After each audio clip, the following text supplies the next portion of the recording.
बताइएगा election commission में जो डेवलपमेंट हो रही है किस तरह देख रहे हैं उसको, क्योंकि अली ज़फ़र साहब का आर्ग्यूमेंट ये है कि ये कोर्ट नहीं है, इस तरह से यहाँ पर ट्रायल नहीं होना चाहिए। क्या व्यू है आपका आज के इस कमेंट के बाद जो कि चीफ इलेक्शन कमिश्नर की तरफ से आया है कि इंट्रा पार्टी इलेक्शन दुरुस्त नहीं है हमारी नज़र में? देखिए, जो इलेक्शन कमीशन ऑफ पाकिस्तान है उनकी आईनी जिम्मेदारी है आर्टिकल 218 के तहत फ्री एंड फेयर इलेक्शन करवाना। इलेक्शन कमीशन ऑफ पाकिस्तान की जितनी पावर्स है वो वहां से स्टेम करती है कि आपने पाकिस्तान में फ्री एंड फेयर इलेक्शन कराना है। उसके साथ साथ of course intra party election जो है वो कानून की एक रिक्वायरमेंट इलेक्शन एक्ट की पूरी है, वो एक दफा नहीं 2 दफा पूरी हो चुकी है। अब जब उसको दूसरी दफा पूरी किया गया है उसके अंदर टेक्निकलिटीज निकाल कर उसको कॉल आउट करना और फिर ये कहना कि वो इलेक्शन नहीं है, तो क्या फर्ज करें अगर इसकी गाव में बल्ले का निशान ले लिया जाता है तो क्या ये पाकिस्तान में एक करेक्ट पोजीशन डिपेक्ट करेगी या एक फ्री इलेक्शन हो पाएंगे? क्या पाकिस्तान की लेट से फर्स्ट या सेकंड लार्जेस्ट पॉलिटिकल पार्टी को इस तरह कॉर्नर करेंगे? तो मैं ज़ाती तौर पर समझता हूँ कि इलेक्शन कमीशन की जो ऑब्जेक्शन है, बिल्कुल अली ज़फर साहब की बात दुरुस्त है। एक तो वो कोर्ट्स नहीं है अंडर द और इस पर सुप्रीम कोर्ट और हाई कोर्ट की जजमेंट्स मौजूद है। दूसरा, जब आप डिस्प्यूटेड क्वेश्चंस ऑफ फैक्ट आएंगे तो उसको इलेक्शन कमीशन ऑफ पाकिस्तान नहीं देख सकती। इलेक्शन कमीशन ऑफ पाकिस्तान जो इंट्रा पार्टी इलेक्शन पर बेज़ाब्तियां या इरेगुलरिटीज जिनको वो पॉइंट आउट कर रहे हैं, वो भी अभी तक इस वक्त आई थिंक एलिजिडली मैं उनको कहूंगा, उनकी बेसिस पर अगर एक पॉलिटिकल जमात से उसका निशान ले लेंगे तो मैं समझता हूँ कि ये प्रोपोर्शनेट नहीं होगा toward the constitution of Pakistan. लेकिन देखे ना, सोशल मीडिया का दौर है, अगर नया निशान अनाउंस भी हो जाए वोटर तो समझ जाएगा। एक दौर में पीपल्स पार्टी से भी तलवार ली गई, तीर पे इलेक्शन लड़ लिया, फर्क नहीं पड़ा। तो is it a big talking point के इससे कुछ बड़ा चेंज हो जाएगा इलेक्शन के अंदर? सर, मकसद ये नहीं है कि किसी का निशान लिया जाए या ना लिया जाए, मकसद ये है कि क्या वो कानून और आइन की मंशा के मुताबिक है।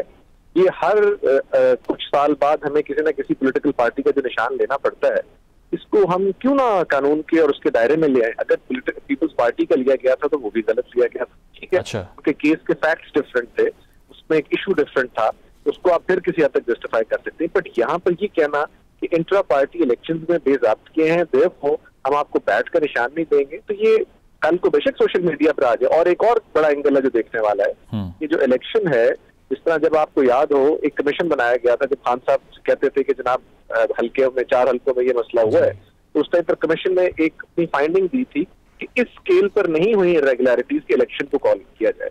इसी तरह यहाँ पर अगर वो अवाम की नुमाइंदगी नहीं करेगा इलेक्शन, या अवाम की जो उमंगे हैं या अवाम की जो तर्जमानी है उमंगों की वो नहीं होगी थ्रू द इलेक्टोरल प्रोसेस, इसका मतलब ये है कि वो इलेक्शन जो है उसका कोई लीगल वैलिडिटी नहीं है, मॉरल सैंक्टिटी नहीं रह जाती। लेकिन सर ये जिस तरह से अब डीजी लॉ इलेक्शन कमीशन जो है उनका आर्ग्यूमेंट वो भी प्रेसिडेंट कोर्ट कर रहे हैं। वो कह रहे हैं कि एमक्यूएम का जो इंट्रा पार्टी इलेक्शन था उसमें इलेक्शन कमीशन का दायरा इख्तियार करार दिया गया। सुप्रीम कोर्ट ने हमें एम्पावर किया है कि हम इलेक्शन के जो इंट्रा पार्टी जो अफेयर्स हैं उनको देख सकते हैं, ये लीगल हमारा फ्रेमवर्क है, उसको प्रैक्टिस कर रहे हैं हम। देखिए जी, इलेक्शन कमीशन ऑफ पाकिस्तान की जो from time to time interpretation of law है वो इतनी चेंज करती है और इतनी अपसर्ड हो जाती है टाइम्स, उस पर मैं चूंकि अब कानूनी इदारा उस पर इस तरह कॉमेंट्स नहीं करना चाहता सर, लेकिन आपके सामने है उन्हीं के वकील साहब जो है वो पिछले चीफ जस्टिस साहब के पास पेश होकर ये कहते हैं कि इलेक्शन जो है वो कराए नहीं जा सकते, उनमें ये प्रॉब्लम है। सडनली वो एक नए चीफ जस्टिस साहब के पास पेश होते हैं और वही अपना जो है 180 डिग्री चेंज कर लेते हैं। तो मेरा सवाल ये है कि इलेक्शन कमीशन ऑफ पाकिस्तान को भी अपने रोल को बड़ी और तरीके से देखना पड़ेगा, वरना पाकिस्तान में कभी भी आप ट्रू इलेक्शन नहीं करवा सकते। सही। आपको पाकिस्तान में इस वक्त आइडियल सिचुएशन है, इलेक्शन कमीशन ऑफ पाकिस्तान को बड़ी मौका मिला है, उनको कोई इंटरफेरेंस नहीं है एक्सटर्नल, तो वो बिल्कुल कोशिश करें कि इसी तरह करवाए जाए। बाकी टेक्निकलिटीज पर मैं आपको बता रहा हूँ कि अगर आपको मैं एक छोटा सा आर्ग्यूमेंट दे देता हूँ कि आपने पीटीआई का फॉरेन फंडिंग केस किया, सही, या पीटीआई पर आपने जो उनकी फंडिंग का केस है उठाया, उसके साथ साथ तमाम पॉलिटिकल पार्टीज का जो केस है वो आज तक पड़ा हुआ है, उस पर किसी ने काम ही नहीं किया। मैं तो समझता हूँ पर इसी बुनियादों पर किसी पॉलिटिकल पार्टी को बैन कर, सही, मतलब सिंगल आउट किया जा रहा है। लेकिन चीफ इलेक्शन कमिश्नर ये भी कह रहे हैं अहमद साहब कि 5 साल में तहरीक इंसाफ नहीं करा पाई इंतखाब, ये फेलियर है उनका, उसके बाद भी करवाया, इस पर भी एतराज़ है हमें। तो आपको क्या लगता है इसमें कोई टेक्निकल जस्टिफिकेशन नहीं है, ये सिर्फ मैलिफाइड इंटेंशन है? Is that what you saying?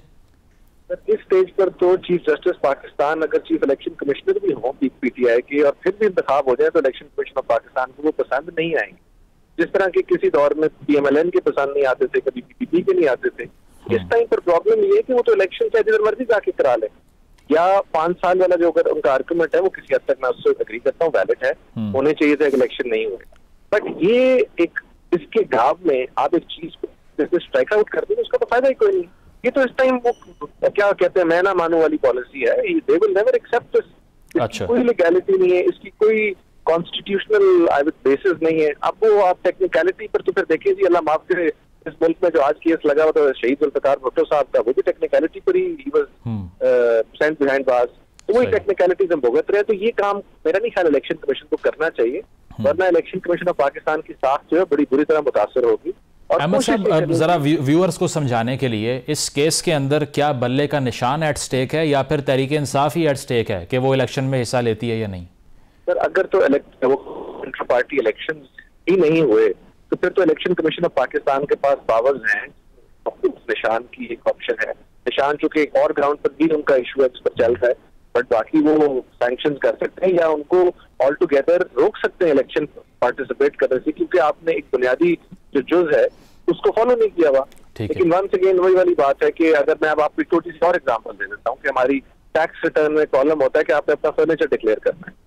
मैं आपको छोटी सी एग्जांपल देता हूँ, आप टैक्स रिटर्न निकलवा लीजिए पाकिस्तान में, मैं कहता हूँ चीफ इलेक्शन कमिश्नर साहब की निकलवा लीजिए, आई एम वेरी श्योर कि उसमें आपकी जो फर्नीचर है वो नहीं डिक्लेयर हुआ होगा, तो क्या उसकी बेसिस पर उनको हम नाअहल कर दें? ये बहुत एक्सट्रीम बातें हैं।